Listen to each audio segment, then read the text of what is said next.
தமிழ்நாடு மருத்துவ பணியாளர் தேர்வு வாரியத்திலிருந்து ஹெல்த் இன்ஸ்பெக்டருக்கான வேலையை இப்போ அறிவிச்சிருக்காங்க. இந்த வேலைக்கு யார் யாரெல்லாம் அப்ளை பண்ணலாம் இதை பற்றி பார்க்குறதுக்கு முன்னாடி இதற்கு நம்ம பேஜை ஃபாலோ பண்ணல அப்படின்னா மறக்காமல் ஃபாலோ பண்ணிக்கோங்க. ஓகே, அதாவது Tamil Nadu medical service requirement board இருக்குது பாருங்கள், எம்ஆர்பி போர்டு, அங்கேருந்து ஹெல்த் இன்ஸ்பெக்டருக்கான வேலையை இப்போ அறிவிச்சிருக்காங்க.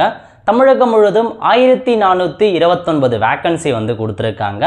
இந்த வேலைக்கான கல்வி தகுதியை பொறுத்த வரைக்கும் நீங்கள் 12th பாஸ் பண்ணிவிட்டு மல்டிபர்பஸ் ஹெல்த் ஒர்க்கருக்கான கோர்ஸ் முடிச்சவங்க அப்ளை பண்ணலாம், ஹெல்த் இன்ஸ்பெக்டருக்கான கோர்ஸ் முடிச்சவங்க அப்ளை பண்ணலாம், அல்லது சானிட்டரி இன்ஸ்பெக்டருக்கான கோர்ஸ் முடிச்சவங்க அப்ளை பண்ணிக்கோங்க.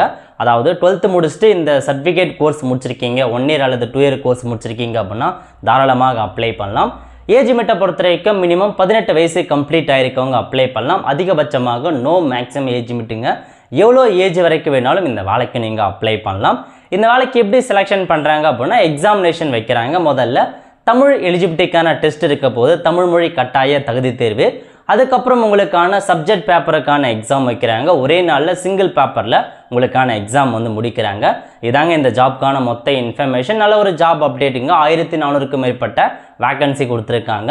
இந்த வேலைக்கு அப்ளை பண்ணுறதுக்கு tnmrb.tngovernment.in இந்த வெப்சைட்டில் போயிட்டு அப்ளை பண்ணிக்கலாங்க. அப்ளை பண்ணுறதுக்கான கடைசி தேதி 16/11/2025, அதுக்குள்ளே அப்ளை பண்ணிக்கோங்க.